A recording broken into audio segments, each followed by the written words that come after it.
When you and I started, there were no such things as venture capitalist back corporations and chains like Massage Envy. I said this to my friend when we were getting off the phone. It's not that I want to fix our industry. I want to transform it.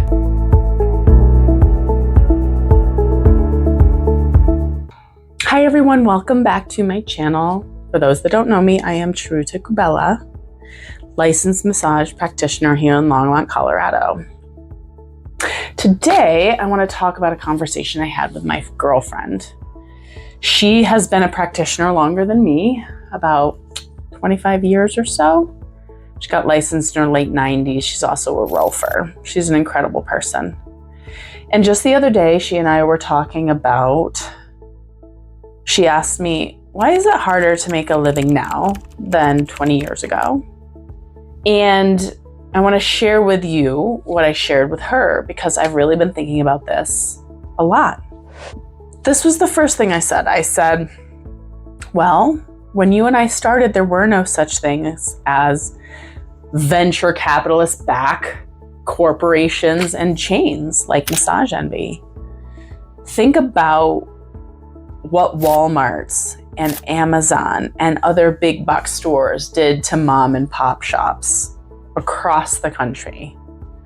And that's essentially what these venture capitalist big chain corporations have done to the solo entrepreneur. You see, when I started, the only way to earn a living was maybe working for a chiropractor or being a solo entrepreneur. Those were our two options. That's all we had. And then I want to say in 2008, please correct me if I'm wrong, Massage Envy was the first and Massage Envy came on scene. And now there's a bunch. I'll just rattle off a few, but if you know more, please write them in the comments. Hand and Stone, Elements, Massage Envy, Spavia. Those are just the local ones here. And so think about it.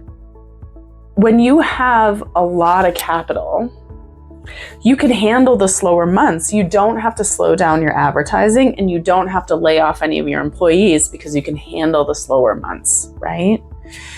You also have a greater budget for advertising. I can't spend $2,000 a month on advertising. I'm just a tiny little potato over here. I'm really passionate potato, but I'm a potato, just a small healer over here. And also you can lowball the prices. Okay, now that is significant, but I'll talk about that a little bit later.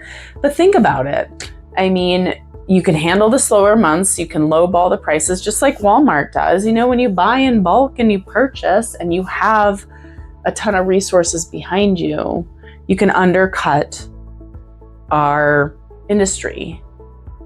And I also think it changed the values. Let me explain why. So, you know, the people that I learned from, the people that I went to school with, 20 years ago, we did this because yes, we wanted to make a living, but mostly we just wanted to help. We wanted to heal. Personally, I also wanted to heal myself. And that's as far as the vision went. I never thought about creating a big business that would make me wealthy. And so then you have these corporate entities come in and the mission is different. Let's, turn and burn. Let's see how many people we can get. Let's work in bulk. Let's work in the masses. And it worked. And from where I sit, my opinion only, it undercut the entire industry. And we're still recovering.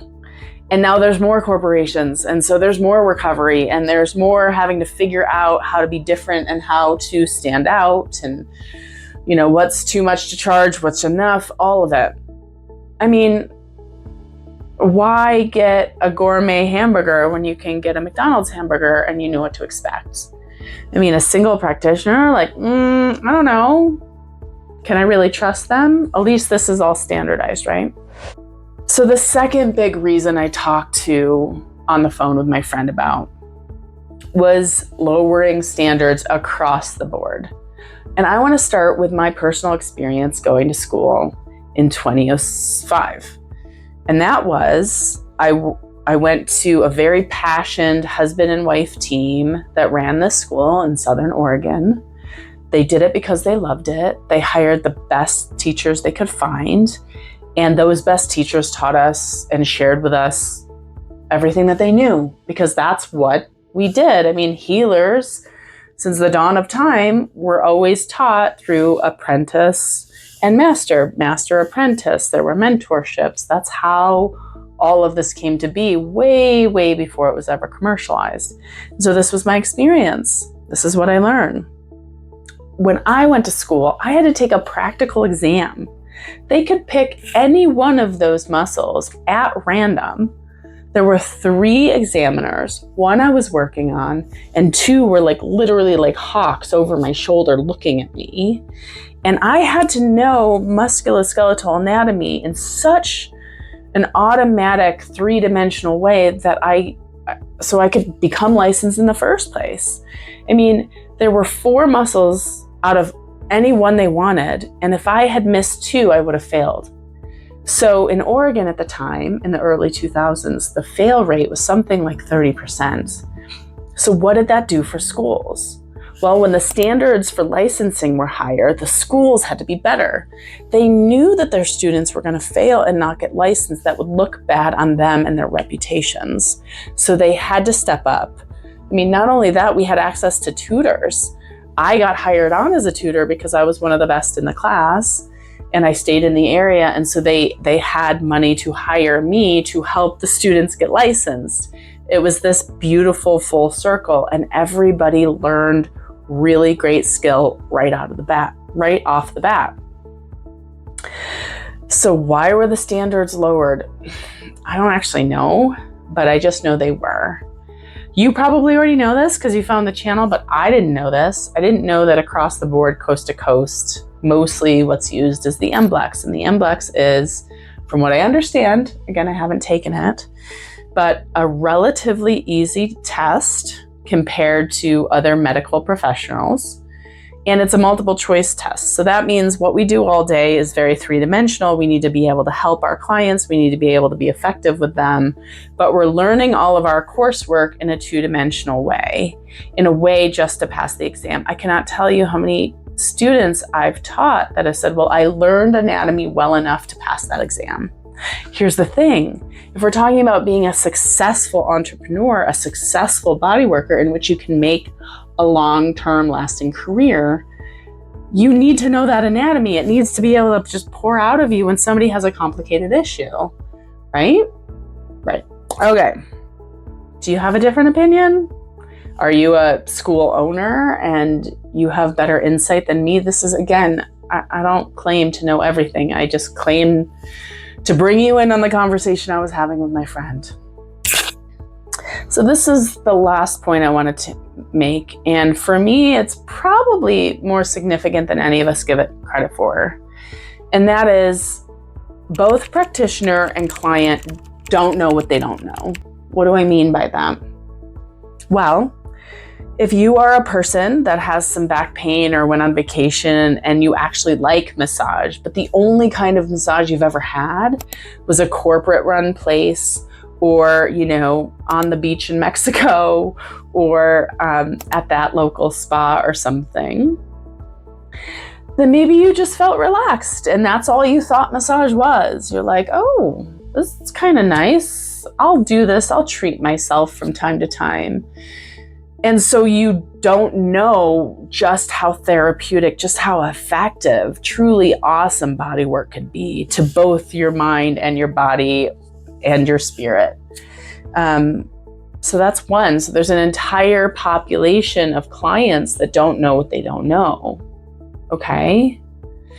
Now, of those clients, maybe some of them will receive a truly exceptional massage and go, oh, okay, I no longer can have a crappy massage ever.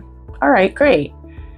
But then remember, when you're a solo entrepreneur, you usually can't match the same prices as the corporations. So if they've been only going to those corporations and then their favorite therapist that really helped them left, they may or may not convert into a higher paying client. All right. So then you have the clients that actually know what truly valuable massage is, what it can be and what it does, and they really want to receive it. It's just a part of their life. They've budgeted for it. Well, maybe that's 20% of the 20% of the population that receives bodywork altogether. So that's a much smaller pie, right? And all of us, me, you, other people who, did our due diligence, really mastered this craft, well, now we're competing for them. So a new massage therapist graduates from what I'm going to call a watered down school. Again, I know they're not all that way, but many of them are now. Okay, can we acknowledge that? And that new graduate that graduated from a watered down school, who doesn't know they didn't get all the education that they would have needed, is now out trying to compete with somebody like me. It's just harder. And they're trying to compete with the corporations, right? They didn't have the time or the mentorship or the continuing education to master it. But remember, when you lower the standards, in Colorado, you don't even have to get continuing education. So now what do these practitioners do? So this brings me to practitioners don't know what they don't know. So they don't know, if you're newer, you don't know how it used to be. You don't know the kind of mentorship and the kind of apprenticeship that we used to get. You don't know what the standards used to be. You don't know anatomy as well as, say, somebody like me, right? You took your test, you did what you were told, you did what you were supposed to do, and now your books aren't getting filled. And so we have to, in my opinion, rise up the understanding. It's not just about learning so much more, it's about revealing those blind spots. I said this to my friend when we were getting off the phone. It's not that I want to fix our industry. I want to transform it. Remember, it wasn't that long ago that massage was synonymous with the sex industry. That was only like 50, 60, 70 years ago. Look how far we've come. Okay, next level transformation. Let's get clients to understand what brilliant bodywork is so they can budget for it. And let's get practitioners to fill in the gaps of their knowledge so their skill set can be more competitive, let's say, so that the best of the best of the best are all entrepreneurial. All right, thank you for tuning in. Till next video. Bye now.